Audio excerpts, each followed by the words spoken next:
सही बच्चों को नमस्कार। हम बात कर रहे हैं नीट फिजिक्स के जो प्रीवियस ईयर क्वेश्चंस आए हैं, पीवाईक्यू जिनको कहते हैं, आप इस वर्ड से आप नोन होंगे, उसके क्वेश्चंस अपलोड कर रहे हैं। चैप्टर है इलेक्ट्रोस्टैटिक्स, पोटेंशियल एंड कैपेसिटेंस। फंडा क्लियर होगा चैप्टर का तभी आप इसकी तैयारी कर रहे होंगे। ठीक है, हम एक वीडियो में एक एक क्वेश्चन अपलोड कर रहे हैं जानबूझ करके, नहीं इसलिए नहीं कि नंबर ऑफ वीडियोज बढ़ जाएं, इसलिए कि आप थोड़ा थोड़ा तैयार करते रहें। देखते हैं अगला क्वेश्चन। देखिए ये क्वेश्चन नीट 2020 का है।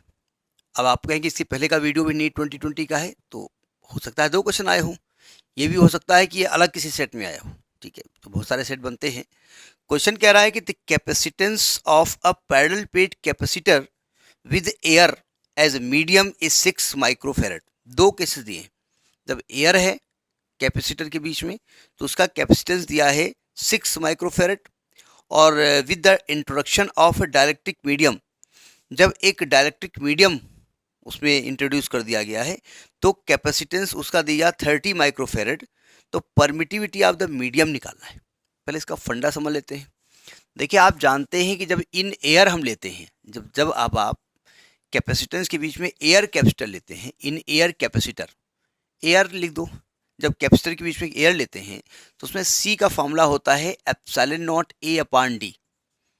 और दूसरा केस जब आप वहां पर मीडियम लिख देते हैं तो आप सी लिखते हैं एप्सिलॉन ए अपॉन डी। यह ध्यान रखिएगा, एप्सिलॉन उस मीडियम का, और बाद में आप एप्सिलॉन और एप्सिलॉन नॉट मीडियम की परमिटिविटी और वैक्यूम की परमिटिविटी का जो रेशियो है उसको आपने एप्सिलॉन, और या इसको के आपने पढ़ा है तो एप्सिलॉन की जगह आप के एप्सिलॉन नॉट लिख देते हैं, है ना।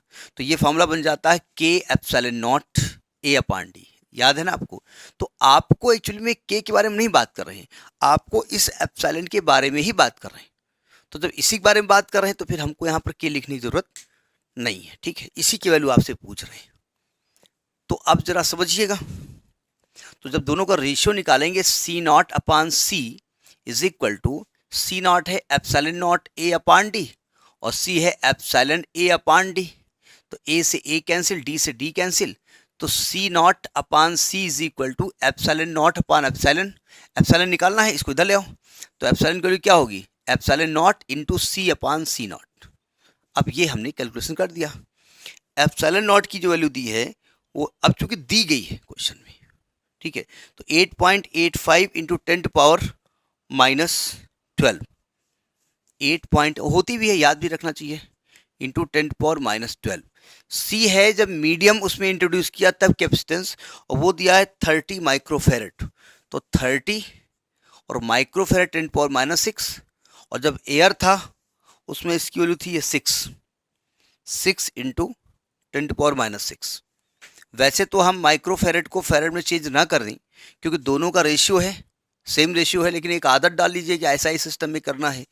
तो ये कट गया, 6 पंचे 30 हो गया। तो 55 25 के 5 हाथ या 2 पन्ना 40 2 42 हाथ या 4 पन्ना 4 4 44 पॉइंट इंटू 10⁻⁻12। एक तो ये आंसर आपका हो गया एप्सिलॉन की वैल्यू। इसका यूनिट होता है न्यूटन कूलाम स्क्वायर पर newton metre square, coulomb square पर न्यूटन मीटर स्क्वायर। अभी यूनिट चूंकि दिया है एप्सिलॉन नॉट में इसलिए हमने उससे उठा लिया, नहीं तो आप जो एफ का फॉर्मूला था ना 1/4 pi epsilon naught Q1 Q2 upon R square, यहाँ से इसका यूनिट हम निकालते हैं। तो जब इसका यूनिट निकालते हो तो इसको ले आते हो इधर और एफ आ जाता है इधर। तो इसकी ये तो कांस्टेंट है, इसकी यूनिट होती है Q1 Q2 coulomb square upon newton metre square. तो यहाँ से निकालते हैं वैल्यू आप। अब ये आंसर हो गया आपका, ये नहीं दिया गया है। इन्होंने क्या किया है 10⁻⁻2 को डिवाइड में ले आए हैं, तो 0.4425 इंटू 10⁻⁻10 कूलाम स्क्वायर पर न्यूटन मीटर स्क्वायर। इसको जो राउंड अप किया है 2 डिजिट तक तो 0.44 दिया गया है। तो 0.44 ये इतना आंसर सही है। ठीक है, ये चूंकि पार्ट मैच कर रहा है इसलिए हमने कर दिया। अगर 0.4425 होता तो अच्छी बात थी, लेकिन राउंड अप किया गया आंसर, तो 0.44 into 10⁻⁻10 it is the correct answer, और इसका B part is the correct. तो this was in NEET 2020। Next in the next video, thank you and good night.